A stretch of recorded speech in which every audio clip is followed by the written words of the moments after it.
Setelah mengetuk pintu, Wang Kai menunggu izin untuk masuk. Siapa di luar? Tanya Zisha dari dalam kamar. Aku, Wang Kai, jawabnya rendah. Tak lama kemudian terdengar suara Zisha, pintu tidak dikunci, silakan masuk sendiri. Mengambil napas panjang, Wang Kai dengan susah payah menahan dorongan hatinya untuk pergi. Lalu dengan berani melangkah masuk ke dalam kamar. Istriku, kau datang tepat pada waktunya. Mereka bersekongkol menggertakku. Aku baru saja kalah 200.000 yuan dalam waktu singkat. Kau harus bantu aku merebutnya kembali. Begitu melihat Wang Kai masuk, Zisha buru-buru mengeluh. Hentikan permainan kalian. Ada sesuatu yang harus kita bicarakan, kata Wang Kai dengan suara tegas, membuat semua orang di dalam kamar langsung berhenti bergerak dan menoleh memandangnya. Ada apa ini? Wajahmu tampak muram sekali. Bei Yunsue meletakkan kartu di tangannya, lalu maju selangkah, menyentuh lengannya sambil bertanya penuh kekhawatiran. Nanti kamu akan tahu setelah kamu turun bersamaku. Jawab Wang Kai dengan raut malu-malu, enggan mengucapkannya secara terbuka. Apalagi masalahnya? Gumam Zisha pelan, lalu bangkit dari tempat tidurnya.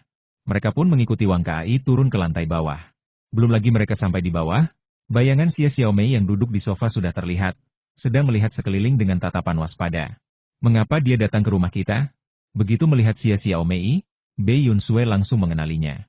Ia pernah melihat wajah itu lebih dari sekali sebelumnya, jadi tak heran jika terasa begitu akrab. Halo, saya sepupu jauhnya Tuan Wang. Xia Xiaomei buru-buru menjelaskan, tapi belum selesai ucapannya, mulutnya langsung tertutup. Ia mendadak ingat bahwa Bei Yunsue pasti juga mengenal dirinya. Zisha, yang berdiri di belakang, melihat seorang wanita asing muncul di rumahnya, spontan curiga, suami, siapa dia? Dia adalah wanitaku. Saat ini usia kandungannya sudah 5 bulan. Jawab Wang Kai tenang, namun ucapannya langsung menggemparkan Bei Yunsue dan yang lainnya. Bagaimana bisa begini? Seru Zisha tak percaya. Dalam benaknya, ia yakin anak yang dikandungnya lah yang pertama. Tapi siapa sangka, ada wanita lain yang usia kandungannya lebih tua darinya. Karena itulah, ia sama sekali tidak bisa menerima kenyataan ini. Pagi tadi dia terjatuh di rumah, hampir saja tak bisa turun dari meja operasi. Aku harus bertanggung jawab padanya, dan tak boleh membiarkannya terluka lagi. Lanjut Wang Kai, ucapan yang sekali lagi membuat Bei Yunsue dan yang lainnya tercengang. Apapun hukumannya atas diriku, aku terima. Hanya satu permintaanku, tolong terimalah dia, tutur Wang Kai, lalu diam, menunggu jawaban dari mereka. 5 bulan lalu, itu berarti Wang Kai masih bujang saat itu. Apalagi yang bisa dikatakan Bei Yunsue dan yang lainnya? Walaupun hati kecil Bei Yunsue kesal, tetapi bagaimanapun juga Wang Kai telah membawa Xia Xiaomei pulang, maka tak mungkin ia mengusirnya. Namun, menerima kehadirannya dari lubuk hati yang paling dalam, masih terasa sangat berat. Tapi bisakah kamu memberi penjelasan yang jelas? Kata Zisha dengan nada tidak puas. Sejak dulu mereka sudah memperingatkan Wang Kai agar tidak sembarangan berkaitan dengan wanita di luar. Tapi nyatanya, bukan hanya membawa pulang seorang wanita biasa, melainkan wanita hamil, bahkan usia kandungannya lebih tua dari milik Zisha. Hatinya panas membara. Tidak penting apakah mereka saling kenal atau tidak, tapi bagaimana aku bisa menerima seorang wanita asing yang belum pernah kulihat sebelumnya? Desis Zisha. Aku tidak akan menjelaskan apa-apa. Ini salahku. Aku siap menerima hukuman apapun darimu, ujar Wang Kai tunduk, membuat Bei Yunsue dan yang lainnya saling pandang tanpa suara. Baiklah, lupakan saja, biarkan ia tinggal dulu. Biarkan ia menetap di kamarku, sedangkan aku akan tinggal bersama Sasha. Bei Yunsue berkata, sesuai dengan apa yang diduga Wang Kai. Seperti yang diharapkan, ia belum rela mengusir Xia Xiaomei. Namun semakin Bei Yunsue bersikeras, semakin terasa pula penyesalan di hati Wang Kai. Sayangnya, ia sendiri merasa bersalah karena terlalu gegabah makan dari mangkuk tetapi melihat ke panci. Lebih baik aku kembali ke tempatku sendiri. Maaf telah merepotkanmu. Demikian ucap Xia Xiaomei saat itu juga, lalu berbalik hendak keluar dari villa. Belum sempat langkahnya keluar pintu, tiba-tiba Bei Yunsue menarik tangannya kembali, sambil berkata, ini adalah kesalahan Wang Kai, tidak ada hubungannya denganmu dan bayimu. Kau tak perlu meninggalkan tempat ini. Kita bisa tinggal bersama. Nada suara Bei Yunsue lembut tanpa celah, seolah awan pagi yang mengambang tenang. HMPH. Melihat adegan itu, Zisha mendengus pelan dan memalingkan wajahnya. Sementara Dongfang Yunxin dan Ziling hanya menyaksikan dalam diam, tidak menyela dengan pendapat atau saran apapun. Akhirnya, Xia Xiaomei menerima ajakan Bei Yunsue untuk tinggal bersama. Kelihatannya semua orang bahagia, tetapi di hati Wang Kai, ia tahu bahwa ketenangan ini hanyalah kulit tipis belaka. Bab 300. Tidak penting apakah ada hukuman atau tidak. Yang penting, selama Xia Xiaomei tidak diusir, maka segala sesuatunya akan baik-baik saja. Hubungan bisa dibina secara perlahan. Singkatnya, saat ini Wang Kai hanya ingin memastikan Xie Xiaomei dan anaknya dalam keadaan aman dan sehat. Wang Kai, datanglah ke kamarku. Setelah masalah Xie Xiaomei selesai, akhirnya Bei Yunsue memanggilnya. Baik. Mendengar seruan itu, Wang Kai tahu ujian sesungguhnya telah tiba. Bei Yunsue pasti marah. Hanya saja ia tidak memperlihatkannya di depan umum. Dengan langkah tenang, Wang Kai mengikuti Bei Yunsue menuju kamar pribadinya. Saat aroma harum ruangan mencium hidungnya, jantungnya malah berdebar tak tenang. Di udara terasa tekanan samar, seperti embusan angin dingin dari gunung salju sepi. Namun penuh amarah. Meskipun Bei Yunsue dikenal lemah lembut dan berbudi luhur, bukan berarti ia tidak memiliki rasa sakit hati. Wang Kai membawa Xie Xiaomei pulang seenaknya. Tanpa perlu dipikir panjang, tentu saja Bei Yunsue akan merasa tersakiti. Menunduk dalam-dalam, Wang Kai tidak berkata sepatah kata pun, hanya menanti Bei Yunsue berbicara lebih dulu. Wang Kai, apakah menurutmu tubuhku benar-benar bermasalah? Tiba-tiba Bei Yunsue bersuara. Namun kalimat yang keluar dari mulutnya membuat tubuh Wang Kai bergetar hebat. Matanya membelalak tak percaya. Apa maksudmu? Bagaimana bisa kau berkata demikian? Saudari Sue, apa yang kau bicarakan? Tanya Wang Kai ragu. Apakah aku memang tidak bisa hamil? Bisik Bei Yunsue, sorot matanya syarat kesedihan. Mustahil. Wang Kai terkejut mendengarnya. Meski tidak tahu mengapa Bei Yunsue bertanya demikian, ia sudah berulang kali memeriksa kondisi fisiknya. Tubuh Bei Yunsue jauh lebih kuat dari wanita biasa. Bahkan bisa dikatakan sehat 100 kali lipat, tanpa cacat penyakit sedikit pun. Seandainya pun masih ada gangguan, mustahil baginya gagal mencapai pencapaian sutra H3 di surgawi. Jika kehamilan belum datang, mungkin itu hanya soal nasib buruk belaka. Tubuhmu sangat sehat, saudari Sue. Kekhawatiranmu itu sama sekali tidak perlu. Wang Kai menjawab dengan nada menenangkan. Lalu mengapa Zixia dan perawat itu bisa hamil, tetapi aku tidak? Nada Bei Yunsue penuh dengan duka bercampur amarah, membuat Wang Kai terperanjat. Apa sebenarnya yang sedang terjadi ini? Hatinya kembali diliputi kebingungan. Ini, aku sendiri pun tidak tahu harus berkata apa. Mungkin mereka hanya lebih beruntung saja, ujar Wang Kai setelah termenung sejenak. Tidak. Kau harus membawaku segera ke rumah sakit untuk diperiksa.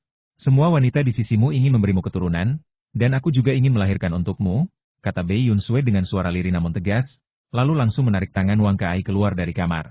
Tunggu dulu. Wang Kai membuka mulutnya perlahan, bertanya dengan hati-hati, saudari Sue, apakah engkau sama sekali tidak marah ketika aku membawa Xie Xiaomei pulang? Marah? Bei Yunsue berhenti melangkah, memandang Wang Kai dengan tatapan menusuk, lalu berkata, apakah marah akan mengubah sesuatu? Apakah kau akan mengusirnya jika aku marah? Lagi pula, mereka semua tengah mengandung anakmu, sementara aku belum juga hamil. Jadi, bukankah seharusnya akulah yang pergi? Apakah kau akan meninggalkanku karena aku tak bisa memberimu keturunan? Bagaimana mungkin hal itu terjadi?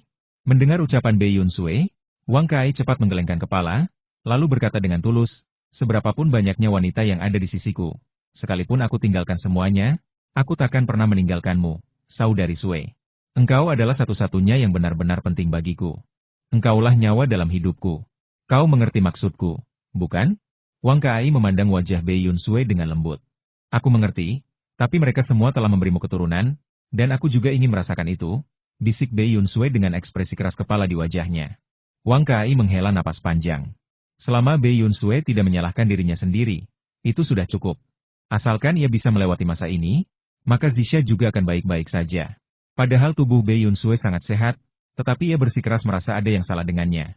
Sehingga pada akhirnya Wang Kai tidak punya jalan lain selain menemaninya menuju rumah sakit rakyat kota.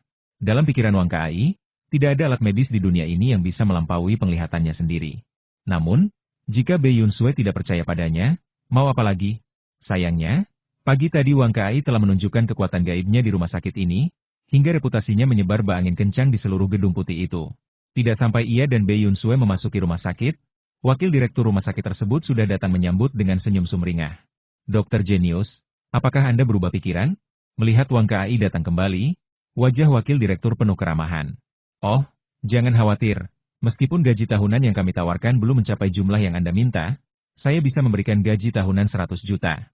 Dan jika fasilitas rumah sakit kami masih kurang, saya siap tingkatkan untuk Anda. Ia bicara tanpa henti, seolah takut Wang Kai akan menolak tawarannya. Sayang sekali, kalian salah paham. Aku datang ke sini hanya untuk menemani istriku melakukan pemeriksaan. Aku tidak tertarik bekerja di sini, jawab Wang Kai santai sambil mengangkat bahunya. Sayang sekali, sungguh disayangkan. Mendengar jawaban itu, para petinggi rumah sakit saling pandang dengan raut penyesalan. Sungguh sebuah kemalangan tak dapat mempertahankan dokter sehebat dia. Aku ingin menjalani pemeriksaan menyeluruh. Bisakah rumah sakit ini melakukan pemeriksaan untukku? Bei Yun Sue bertanya dengan suara tenang. Tentu saja. Mendengar permintaan Bei Yun Sue, walaupun wakil direktur terpesona oleh parasnya, tetapi dengan Wang Kai di sampingnya, mereka tidak berani memiliki niat buruk sedikit pun. Tuan Dokter Ajaib, ada urusan apa hari ini? Setelah menyetujui permintaan Bei Yun Sue, wakil direktur beralih menatap Wang Kai. Bahkan dokter sehebat Wang Kai pun harus membawa istrinya ke rumah sakit mereka? Apakah artinya ia bahkan tak mampu menyembuhkan tubuh istrinya sendiri? Ia tak mempercayaiku, terpaksa aku harus mengikutinya, kata Wang Kai dengan nada pasrah. Tidak apa-apa, ujar wakil dekan sambil mengangguk, lalu berpaling kepada seorang dokter di sisinya. Pergilah panggil Direktur Liang, dan mintalah ia memeriksa gadis muda ini. Direktur Liang yang disebut tentu saja adalah dokter wanita paling unggul di rumah sakit tersebut. Keahliannya telah diakui oleh seluruh staf medis. Pagi tadi, Wang Kai dengan kerasnya menegur seorang tabib palsu, sehingga kini mereka tidak berani sembarangan menunjukkan kemampuan mereka di hadapan orang itu. Wang Kai benar-benar membuat mereka merasa takut. Tak lama berselang, datanglah seorang wanita berusia sekitar 40 tahun mendekati Wang Kai dan rombongan, memakai jas putih dan kacamata. Ketua fakultas, apakah Anda mencari saya? Sapanya tenang. Betul, jawab wakil dekan. Direktur Liang, tolong berikan pemeriksaan menyeluruh kepada nona ini. Biayanya akan saya tanggung. Paham. Meskipun tidak tahu alasan sebenarnya, sebagai direktur bagian, ia tetap patuh pada perintah atasan. Ia pun berjalan mendekati Bei Yun Sue dan berkata singkat, ikut saya. Kamu tunggu aku di sini, Wang Kai, ucap Bei Yun Sue dengan wajah enggan. Tentu saja, aku tidak akan pergi. Sahut Wang Kai meyakinkan sambil duduk di bangku koridor. Baru saja ia duduk, ia menyadari bahwa wakil dekan dan yang lainnya masih berdiri di situ tanpa niat meninggalkan tempat. Ada urusan apa lagi kalian masih di sini? Tanya Wang Kai dengan tatapan curiga. Oh, biaya konsultasi istri saya akan saya bayar sendiri. Saya tidak butuh uang sedikit itu. Bukan maksud kami begitu, cepat wakil dekan menggeleng. Rumah sakit kami sangat ingin saudara Wang bersedia bergabung. Bisakah Anda mempertimbangkan kembali tawaran ini? Bukankah sudah kukatakan? Aku bukan dokter, ilmu kedokteranku dangkal belaka. Hanya akan membuang uang kalian jika mempertahankanku. Tidak, asalkan saudara Wang mau tinggal, gaji tahunan bisa digandakan. Aku rela. Desis wakil dekan dengan gigi gemet. Setelah bertahun-tahun mengabdikan diri dalam dunia pengobatan, belum pernah ia menjumpai seorang ahli medis dengan keahlian setinggi Wang Kai. Lebih baik rugi besar daripada membiarkan bakat langka seperti itu lepas begitu saja. Jika reputasinya tersebar, bukankah semua pasien dari penjuru negeri akan berdatangan? Dan saat itu tiba, siapa lagi yang akan datang ke rumah sakit mereka? Dalam jangka panjang, membayar Wang Kai 200 juta per tahun bahkan tidak akan merugi, malah bisa menjadi ladang keuntungan besar. Apa kau benar-benar punya uang lebih dari yang bisa kau habiskan? Wang Kai tersenyum tipis, mendengar ucapan itu. Aku bersedia membayar 200 juta setahun. Padahal laba tahunan rumah sakit ini mungkin hanya ratusan juta yuan. Dan sebagian besar bisa aku berikan untuk gajimu. Anda salah sangka maksudku tadi, ujar wakil dekan, sungguh-sungguh tidak ingin kehilangan dokter jenius itu sia-sia.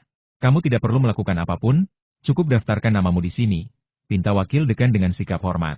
Kalau begitu, bolehkah aku pinjam reputasimu untuk praktik kedokteran? Wang Kai tersenyum sambil berkata, sepengetahuanku, rumah sakit Anda adalah rumah sakit umum, bukan? Apakah Anda benar-benar mampu menjadi tuan yang besar? Tenang saja. Semua perkataanku tadi adalah benar belaka, dan aku tak berani berbohong kepada Anda, jelas wakil dekan. Lupakan saja, aku tidak tertarik, ujar Wang Kai sambil melambaikan tangannya ringan. Walaupun dalam hati Wang Kai memang bercita-cita menjadi dokter hebat, ia tidak berniat tinggal di satu rumah sakit seumur hidup merawat pasien. Ia ingin seperti seorang guru besar bebas, tidak terikat. Ia sendiri memang seorang dokter jenius, tetapi ia bukan milik satu institusi pun. Dengan reputasi yang dimilikinya saat ini, bahkan bisa jadi tiada satu rumah sakit pun di dunia yang cukup besar untuk menampungnya. Reputasinya kini setara dengan ratusan rumah sakit sekaligus. Apakah kamu sungguh-sungguh tidak akan mempertimbangkan lagi? Tanya wakil dekan, mulai menyadari bahwa keinginan Wang Kai sulit digoyahkan. Aku sudah tidak memikirkannya lagi. Aku tidak ingin menjadi dokter rumah sakit. Wang Kai menggeleng pelan, enggan melanjutkan pembicaraan itu. Jumlah 100 juta setahun pun tidak membuatnya tertarik, apalagi 200 juta. Bahkan 2 miliar pun baginya sama saja. Kalau begitu, jika suatu hari saudara Wang berubah pikiran, tolong pertimbangkan rumah sakit kami. Kami akan selalu membukakan pintu lebar-lebar untukmu. Mengapa rasanya ada yang tidak beres? Tiba-tiba Wang Kai bersuara sambil menepuk-nepuk bahunya sendiri. Itu hanya kesalahan lidahku tadi, sahut wakil dekan cepat dengan nada memohon maaf. Baiklah, kalian semua pergilah bekerja masing-masing. Wang Kai melambaikan tangannya. Ayo kita pergi. Menyadari bahwa Wang Kai benar-benar tidak akan berubah pikiran, wakil dekan pun akhirnya bersiap meninggalkan tempat itu bersama rombongan. 200 juta setahun pun tidak membuatnya tertarik. Lalu apalagi yang ia cari? Saat ini, 200 juta setahun adalah bayaran tertinggi yang bahkan dokter terkenal manapun di Tiongkok belum tentu dapatkan. Dengan penolakannya itu, jelas sekali ia memang tidak memiliki niat sedikit pun. Tunggu dulu. Tepat ketika mereka telah berjalan sekitar 10 langkah, tiba-tiba Wang Kai bersuara. Apakah mungkin dokter sakti ini berubah pikiran begitu cepat? Mendengar kata-kata itu, rombongan langsung berbalik dengan harapan membara. Kamu terlalu banyak berpikir. Wang Kai menggeleng, lalu bertanya santai, aku hanya ingin tahu, apakah rumah sakitmu mengizinkan pihak luar berinvestasi? Investasi? Wakil dekan tampak sedikit ragu sejenak, lalu menjawab, ini rumah sakit saham gabungan, investasi dari pihak luar bisa dilakukan. Ada masalahkah? Aku ingin membeli sebagian saham rumah sakitmu dan menjadi pemegang saham. Bagaimana? Tanya Wang Kai datar. Tidak ada masalah. Wakil dekan mengangguk pasti.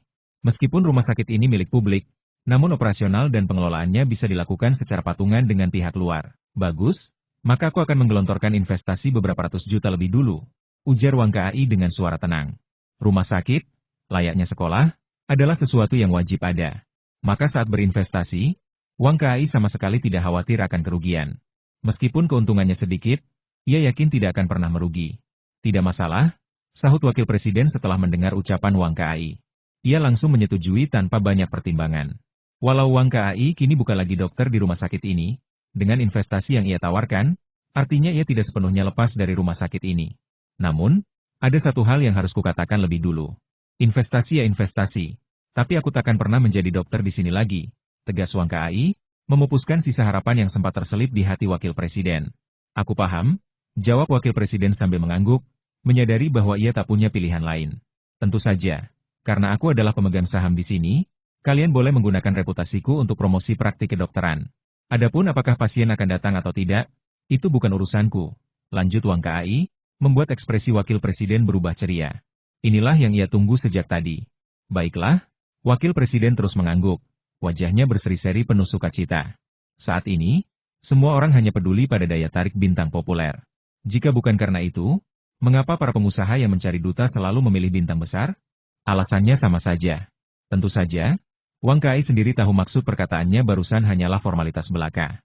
Tapi ia tak ambil pusing, sebab kini reputasinya sudah seperti angin yang tak bisa diseriusi. Sehingga ucapannya barusan ibarat tiada pernah terucap. Investasi demi mencari keuntungan, bukan berarti ia akan tinggal dan bekerja sebagai dokter di sana.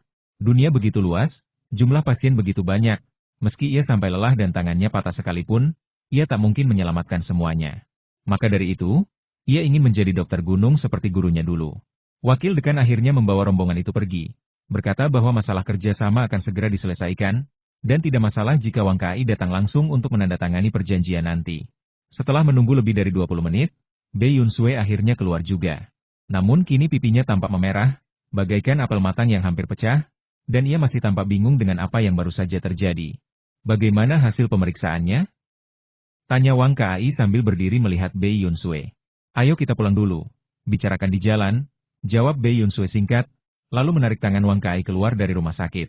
Sebenarnya tubuhnya dalam keadaan normal, bahkan alat pemeriksaan sekalipun tak mampu menemukan gangguan sekecil apapun. Segalanya berjalan lancar, tidak ada yang perlu dicemaskan. Penyebab ketidaksuburannya, menurut Direktur Liang, adalah frekuensi hubungan yang terlalu jarang. Dan justru kata-kata itulah yang membuat wajahnya memerah seperti kain merah. Benar juga kata Direktur Liang. Dengan mata tertutup pun Bei Yunsue bisa menghitung berapa kali mereka bersama. Tak heran jika ia belum juga hamil. Tubuhnya sama sekali tidak bermasalah, begitu pula tubuh Wang Kai.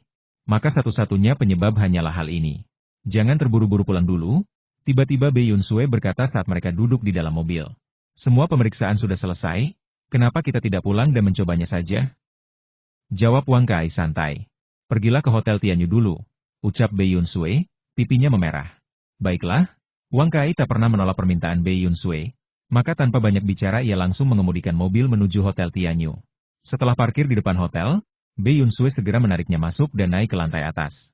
Awalnya, Wang Kai mengira Bei Yunsue mengajaknya ke sini hanya untuk makan malam, namun ternyata dugaannya salah. Ia benar-benar dibawa masuk ke kamar presidensial berdua saja. Wang Kai, kata dokter tadi alasan aku belum bisa hamil karena kamu tidak cukup rajin. Jadi kamu pasti mengerti maksudku, kata Bei Yunsue. Wajahnya semakin merona seperti orang mabuk. Mengerti? Jawab Wang Kai singkat. Meski sebenarnya masih belum sepenuhnya paham, ia langsung memeluk Bei Yunsue dan membawanya menuju ranjang besar di suite itu. Setelah melalui panas dinginnya momen-momen hangat, Wang Kai akhirnya basah oleh keringat, sementara Bei Yunsue bersandar manja di dadanya bagaikan kucing yang puas. Wang Kai, menurutmu apakah aku akan hamil? Tanya Bei Yunsue dengan suara lemas. Apa yang harus kukatakan? Aku hanya menunggu titah surga, jawab Wang Kai sambil mendelikan mata. Aku tidak peduli. Kalau aku belum hamil dalam sebulan, kamu sendiri yang akan tamat riwayatnya, ancam Bei Yunsue dengan nada mengancam. Lalu bagaimana cara mengatasinya? Tanya Wang Kai sambil tersenyum. Aku akan mencabut senjatamu supaya kamu tidak bisa lagi menjadi monster. Sial, sungguh kejam. Wang Kai terkejut mendengar ucapannya. Ah, aku hanya bercanda. Aku benar-benar ingin memiliki anak, sampai-sampai tak bisa membayangkan rasanya. Tutur Bei Yunsue dengan suara penuh kerinduan dan harapan. Tenang saja, kita pasti akan punya keturunan sendiri, kata Wang Kai lembut sambil memeluk erat Bei Yunsue.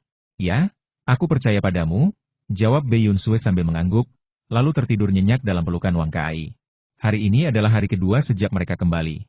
Zisha dan yang lainnya mulai curiga akan keberadaan mereka semalam, tapi keduanya kompak diam 1000 bahasa, sehingga tak ada yang bisa menemukan celah. Xia Xiaomei sebenarnya telah pindah. Namun Zisha tetap memperlakukannya buruk karena bayi yang dikandungnya selalu ada di hadapannya, membuatnya tak pernah menunjukkan ekspresi ramah. Namun, apapun yang dipikirkan Zisha di dalam hati, ia tak punya kuasa untuk menentukan apa-apa dalam keluarga ini. Ia hanya bisa termenung kosong. Sebenarnya, Xia Xiaomei dan orang itu sama-sama terlambat datang. Bagi Bei Yunsue yang menerima keduanya, hal ini bisa dikatakan sebagai sikap luhur yang tidak semua orang biasa mampu melakukannya. Jika Bei Yunsue adalah wanita biasa, sudah pasti mereka akan ditolak mentah-mentah. Bagi Wang Kai, segalanya telah selesai dengan rapi. Namun kemarin masih tersisa sebuah kejadian, yaitu ayah Xia Xiaomei, Xia Liwen. Ketika mengetahui putrinya dibawa pergi oleh Wang Kai, Xia Liwen tidak punya pilihan lain selain melaporkan ke polisi. Dari sudut pandangnya, cara Wang Kai membawa Xia Xiaomei tak ubahnya penculikan dan perdagangan perempuan. Ia percaya, dengan bantuan polisi, ia pasti bisa menemukan putrinya. Sayang harapan tinggi, nyatanya jauh dari bayangan. Begitu sampai di kantor polisi, begitu pihak sana mendengar nama Wang Kai, semua petugas langsung menyatakan bahwa ini hanyalah perkara perdata biasa yang tidak layak masuk ranah hukum pidana, dan lebih baik diselesaikan sendiri saja. Siapa itu Wang Kai? Nama itu sudah cukup dikenal di kalangan aparat setempat. Sekarang ada orang yang berani mengatakan dia menculik dan memperdagangkan perempuan? Sungguh sulit dipercaya. Bahkan andai benar-benar terjadi sesuatu, mereka lebih suka tutup mata. Sebab, Wang Kai bukanlah sosok yang bisa mereka sentuh sembarangan. Bahkan kepala biro kadang harus tunduk pada perintah Wang Kai. Lalu apa artinya jabatan rendahan mereka? Akhirnya, Xia Liwen pulang dengan tangan hampa, bahkan tidak berhasil mendapat bantuan dari polisi. Ia tidak tahu di mana Wang Kai tinggal, hanya tahu putrinya dibawa pergi oleh lelaki itu. Benar-benar bajingan. Xia Liwen mengumpat dalam amarah. Saking kesalnya, ia menendang tempat sampah di tepi jalan. Tempat sampah itu langsung pecah berantakan, isinya berserakan di tanah. Apa yang kamu lakukan? Kamu merusak properti umum, harus membayar ganti rugi. Tiba-tiba seorang wanita pembersih mendekat, menegurnya keras. Tanpa banyak bicara, Xia Liwen langsung mengeluarkan beberapa helai uang ratusan yuan dari sakunya, menyerahkannya ke tangan wanita tua itu, lalu berjalan pergi dengan langkah lesu. Sekarang putrinya telah berada di tangan Wang Kai. Dengan pengaruh besar yang dimiliki Wang Kai di kota Zhuhai, apakah mungkin baginya untuk merebut kembali putrinya? Belum lagi, Xia Xiaomei saat ini sedang hamil beberapa bulan. Tentu saja sudah tidak cocok bekerja lagi. Maka tanggung jawab merawatnya pun akhirnya jatuh ke Ziling yang juga tengah memakai pakaian santai. Adapun Dongfang Yunxin, ia harus tetap menjalankan perintah Wang Kai untuk menjaga Bei Yunsue dan rombongan lainnya, sehingga tidak sempat melakukan tugas tambahan. Dengan demikian, urusan para wanita selesai, membuat Wang Kai semakin tenang. Namun, dalam ketenangan singkat beberapa hari ini, panggilan telepon tiba-tiba datang, mengganggu kedamaian hidupnya. Kakak Fang Cheng, Wang Kai menerima panggilan tersebut. Ini adalah sambungan internal jiwa naga, jenis komunikasi rahasia yang bahkan tidak menampilkan nomornya. Wang Kai, aku butuh bantuanmu. Apakah sekarang waktunya tepat? Suara Fang Cheng terdengar serius. Mendengar nada suaranya, Wang Kai langsung menyadari bahwa ini bukan perkara ringan. Ia pun menjawab, kalau ada yang bisa kubantu, katakan saja. Fang Cheng menghela napas berat, lalu berkata pelan namun tegas, guruku dibunuh. Aku ingin balas dendam. Mendengar kata-kata itu, ekspresi Wang Kai pun berubah. Apa yang sebenarnya terjadi? Tanya Wang Kai, suaranya tidak lagi datar dan sini seperti biasa, namun berubah menjadi serius dan dalam. Mengapa Fang Cheng memilih waktu ini untuk memberitahukan sesuatu yang begitu besar? Saya sendiri juga belum tahu banyak. Saya baru saja kembali ke markas divisi. Tapi saya ingin balas dendam. Bisakah Anda membantu saya? Suara Fang Cheng penuh amarah, jelas bukan sekadar cobaan belaka. Wang Kai mengernyit, lalu menjawab singkat, brengsek, apakah aku bisa pura-pura tak tahu jika kau mengalami hal begini? Katakan di mana kamu sekarang, aku akan segera datang. Setelah itu, ia langsung menutup telepon. Guru Fang Cheng dibantai. Wang Kai sama sekali tidak menduga akan ada kabar seberat ini. Ia bahkan belum menerima informasi apapun sebelumnya. Namun karena ini menyangkut Fang Cheng, ia tak bisa tinggal diam. Hanya beberapa saat kemudian, ponselnya berdering lagi. Ini adalah pesan lokasi dari Fang Cheng sendiri. Sambil keluar rumah, Wang Kai berkata pada Xiao Mei Ziling, aku ada urusan mendadak. Jika Sister Sue atau yang lain bertanya, tolong jelaskan untukku. Lalu ia meraih mantel dan bergegas pergi. Setelah memasukkan koordinat lokasi ke GPS, Wang Kai langsung menginjak gas mobilnya, meninggalkan area villa dengan deruman mesin yang menggelegar. Markas guru Fang Cheng memang tidak terlalu jauh dari kota Zhuhai, jarak lurusnya hanya lebih dari 100 km. Namun karena jalur yang harus ditempuh berliku dan curam, jarak tempuhnya jelas jauh lebih panjang. Meski menggunakan mobil super cepat sekalipun, Wang Kai masih butuh hampir 1 jam untuk sampai ke lokasi yang dikirim Fang Cheng. Dari kejauhan, asap hijau tebal mulai mengepul dari lereng gunung. Bau hangus pembakaran tercium kuat di udara. Melihat pemandangan itu, hati Wang Kai langsung gelap. Ia yakin, guru Fang Cheng pastilah telah mengalami nasib buruk. Ia buru-buru keluar dari mobil, lalu melompat naik ke arah lereng. Saudara Fang Cheng, kamu baik-baik saja? Hanya dalam 2 menit, Wang Kai sudah tiba di lokasi. Ia melihat reruntuhan sebuah bangunan, serta jet tempur yang hangus terbakar. Di tengah puing-puing itu, seorang pria tampak berlutut Fang Cheng. Kapten, akhirnya kamu datang, ujar salah seorang anggota jiwa naga yang berdiri di sampingnya, Wang yang sosok yang pernah membantu Wang Kai sebelumnya. Apa yang terjadi di sini? Tanya Wang Kai langsung. Kami belum tahu secara rinci. Baru beberapa jam lalu kami menerima informasi tentang ini, jawab Wang yang sambil menghela napas. Pelaku benar-benar biadab. Mereka tidak hanya membunuh semua orang, tetapi bahkan membakar seluruh markas tanpa sisa. Apa yang tersisa hanyalah puing-puing hangus dan tidak ada nyawa yang tertinggal. Lalu siapa yang memberimu kabar ini? Tanya Wang Kai mendadak. Itu panggilan misterius. Kami sedang menyelidikinya sekarang. Mungkin lewat panggilan itulah kita bisa menemukan jejak, kata Wang Kai dingin, membuat Wang yang mengangguk setuju.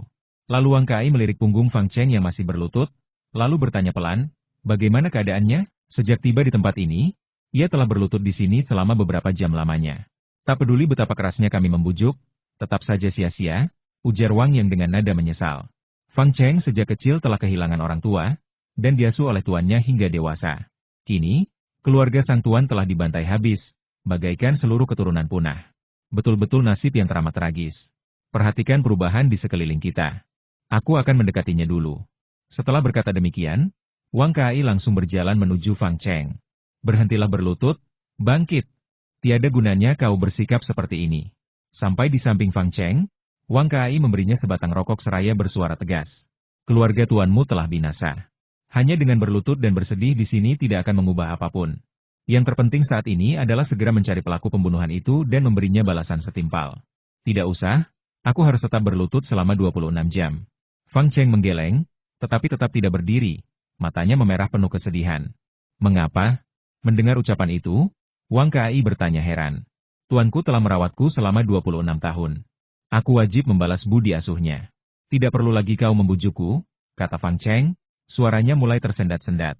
Aku dapat memahami perasaanmu. Dahulu orang tuaku juga pernah dizalimi orang lain. Hatiku waktu itu panas bagaikan semut di atas wajan.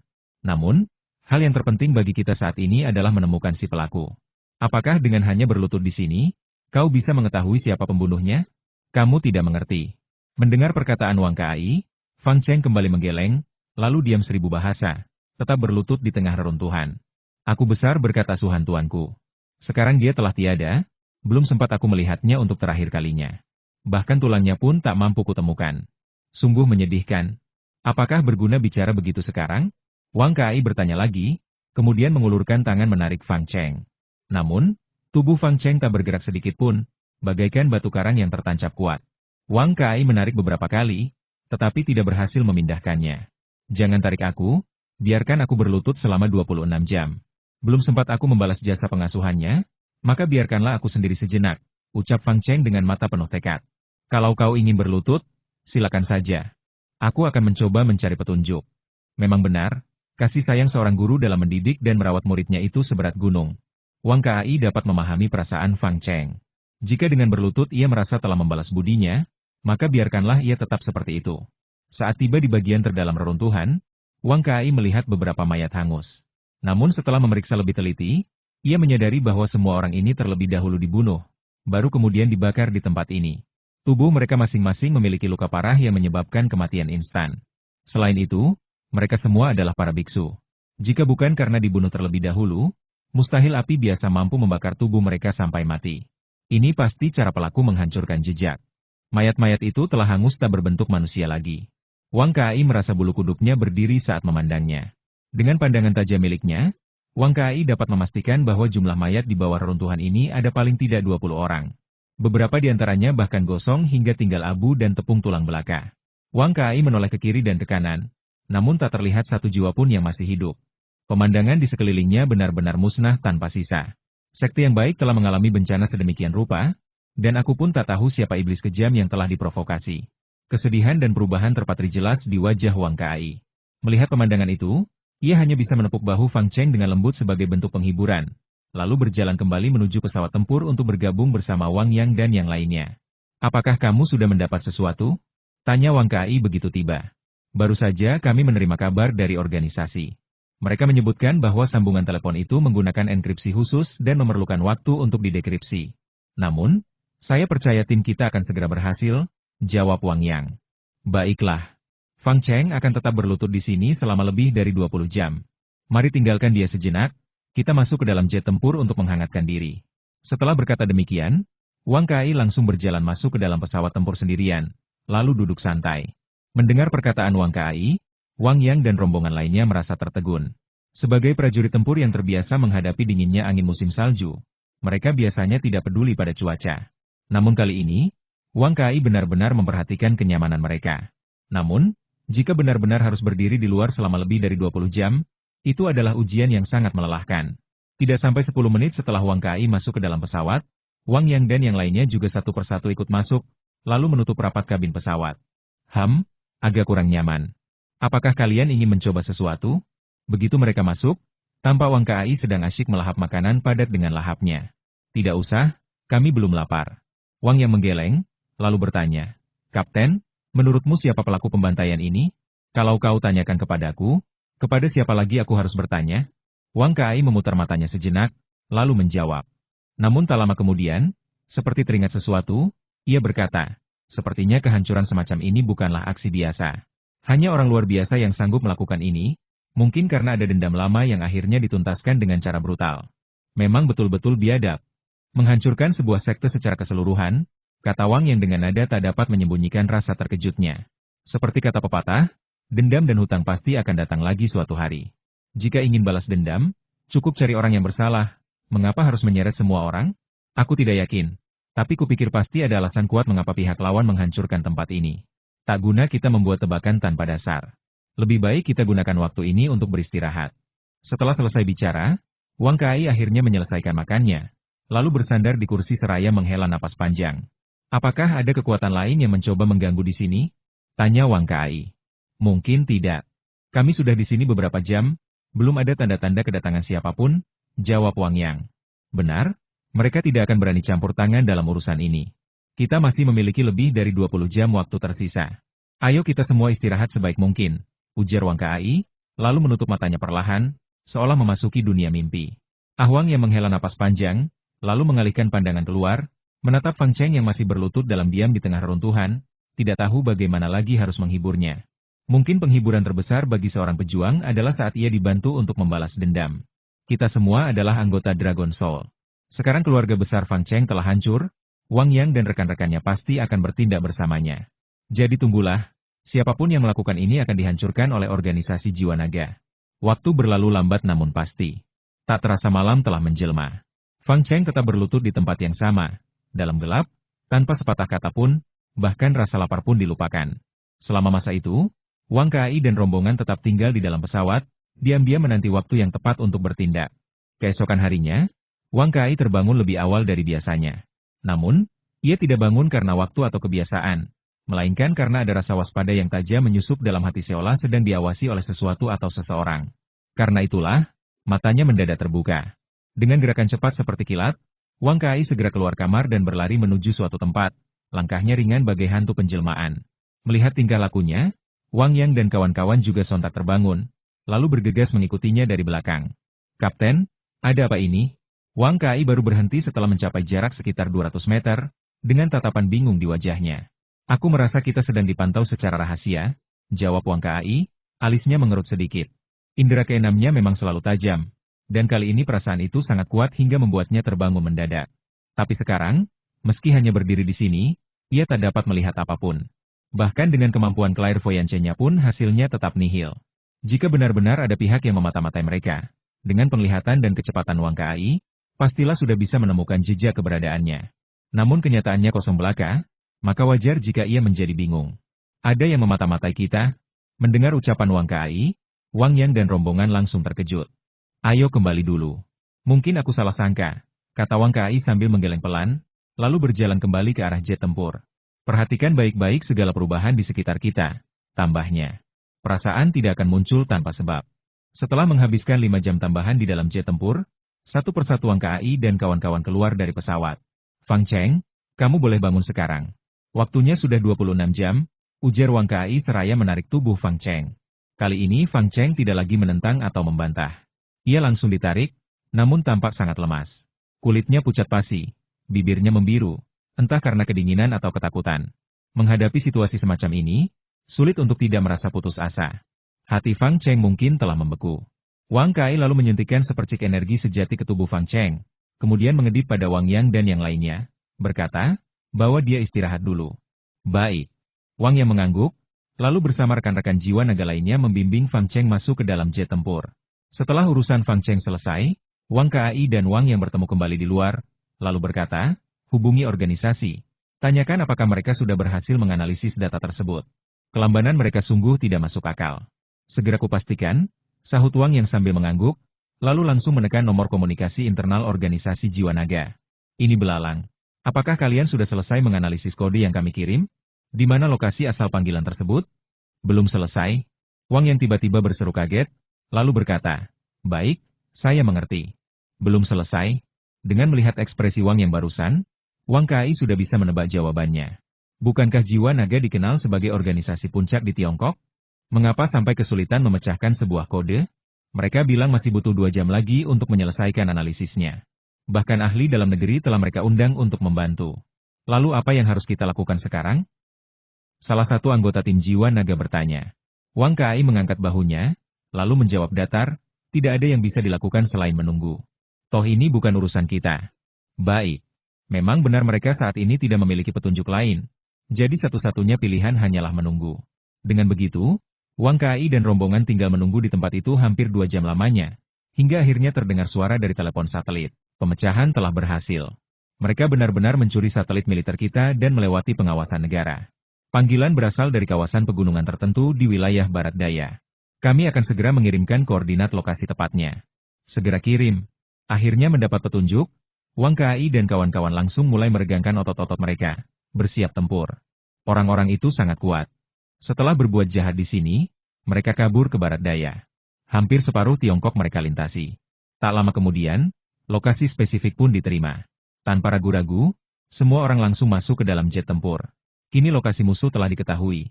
Apakah mereka masih berpikir bisa kabur? Apakah kamu perlu tambahan pasukan? Sebuah suara bertanya dari ujung telepon satelit. Wang Kai dan kawan-kawan saling pandang sejenak, lalu berkata, "Lebih baik kami lihat situasinya dulu.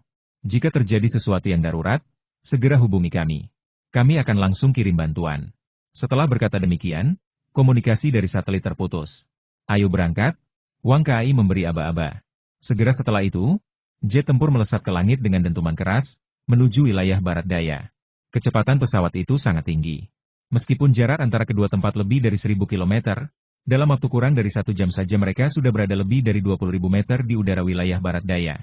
Hanya dalam semenit setelah tiba di lokasi target, instruksi langsung terdengar dari anggota tim jiwa naga yang bertindak sebagai pilot tempur. Siapkan diri untuk pertempuran. Seluruh penumpang di dalam pesawat duduk tegak, siap menghadapi segala kemungkinan. Tak seorang pun tahu apa yang bakal terjadi nanti. Maka kesiapan adalah hal mutlak. Tepat 1 menit kemudian, jet tempur berhenti di atas jurang dalam hutan lebat. Sejumlah personel langsung turun, masing-masing dengan senjata pistol di tangan. Aku juga ingin ikut, tiba-tiba Fang Cheng menyatakan diri, lalu berdiri pelan-pelan. Kamu yakin sudah pulih? Wang Kai bertanya dengan khawatir setelah melirik kondisi Fang Cheng. Ya, aku baik-baik saja. Aku harus balaskan dendam ini sendiri. Jika tidak bisa membunuh musuh dengan tanganku sendiri, aku takkan bisa tidur atau makan dengan tenang, sahut Fang Cheng dengan nada penuh dendam. Kalau begitu, ikutlah denganku. Bertindak hanya jika diperlukan, kata Wang Kai singkat, lalu segera bergerak maju sendirian ke dalam hutan belantara. Kemampuan Wang Kai dalam membaca situasi dan memperluas pandangan selalu tajam. Dengan mata yang mampu menembus jarak hingga 1.000 meter, ia tak mudah terjebak dalam tipu daya apapun. Setiap perubahan di sekelilingnya selalu tertangkap oleh penglihatannya yang luar biasa. Bila ada bahaya, mereka bisa mundur lebih awal. Ia yakin musuh tidak memiliki hubungan langsung dengan mereka. Kapten, mari kita lepaskan nyamuk mekanik dulu, ujar Wang yang sambil maju dan menahan langkah Wang Kai. Baik. Meski kemampuan melihat menembus benda tak terbatas, jika digunakan terlalu lama, tubuh Wang Kai bisa berada dalam bahaya pingsan. Mengirim nyamuk mekanik untuk menjelajahi jalan lebih dulu sama efektifnya seperti penglihatan istimewanya. Lusinan nyamuk mekanik dilepaskan oleh Wang Yang dan kawan-kawan. Dengan itu, Wang Kai serta rombongan dapat terus mengawasi keadaan sekitar, menjaga gerakan mereka seminimal mungkin. Tiba-tiba, salah seorang anggota jiwa naga bersuara rendah, kami menemukan sebuah kemah di depan. Langsung saja Wang Kai dan kawan-kawan berhenti. Melihat layar instrumen, benar adanya beberapa kilometer di depan, terdapat sebuah tenda sementara yang baru saja dipasang. Mari kita mendekat hingga berjarak 1.000 meter dari sana dulu, kata Wang Kai, lalu berjalan maju dengan badan membungkuk.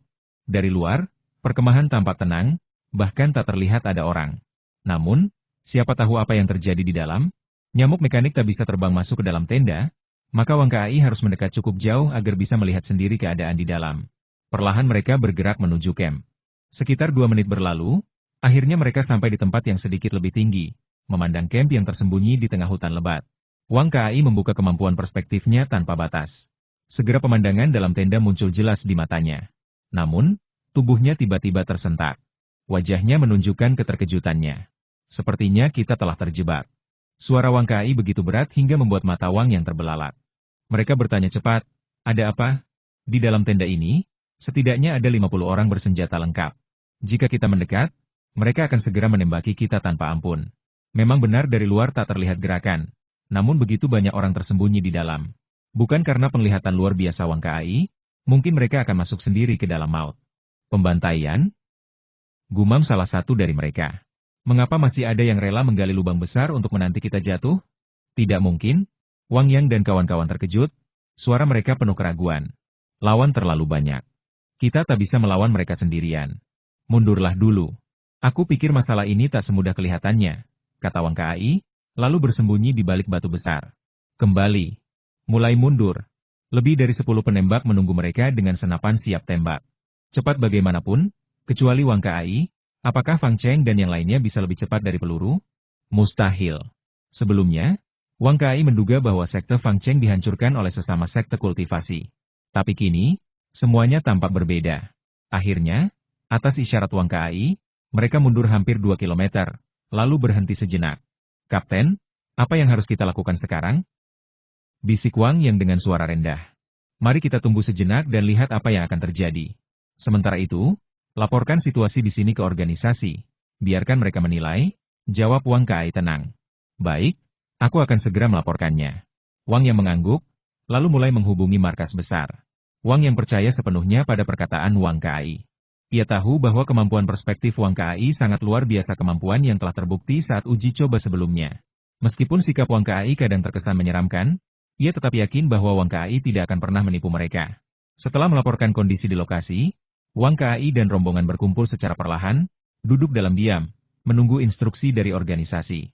Menurutku, jebakan ini mungkin hanya kedok untuk menghancurkan sekte Fang Cheng. Target sebenarnya mereka mungkin adalah kita. Bisik Wang Kai pelan, membuat Wang Yang dan kawan-kawan langsung memandang aneh kepadanya. Maksudmu musuh ingin menyerang organisasi jiwa naga kita sendiri? Tanya salah satu anggota tim dengan mata terbelalak. Itu hanya dugaanku. Aku belum bisa memastikan benar atau tidaknya. Wang Kai menggeleng pelan. Semua orang, jangan bertindak sembarangan. Jangan sampai memberitahu posisi kita kepada musuh. Lawan terlalu banyak. Jika kita gegabah, nyawa taruhannya. Kapten, organisasi sudah merespons, ujar Wang yang tiba-tiba, sambil menyalakan ponsel satelit. Apa kata mereka? Desak Wang Kai dengan suara berat.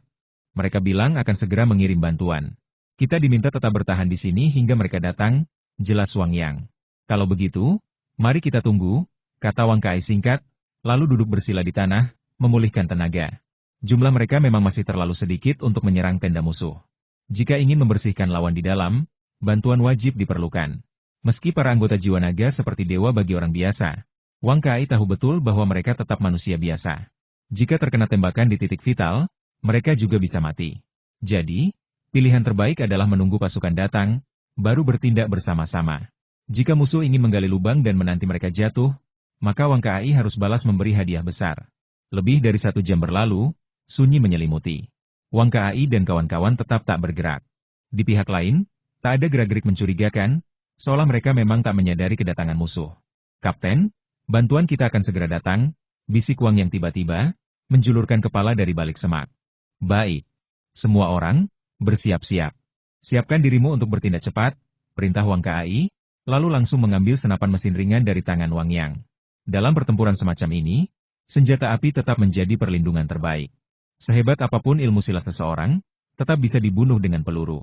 Jadi jika ada senjata yang bisa menyelesaikan masalah, Wang Kai lebih memilih jalur praktis itu.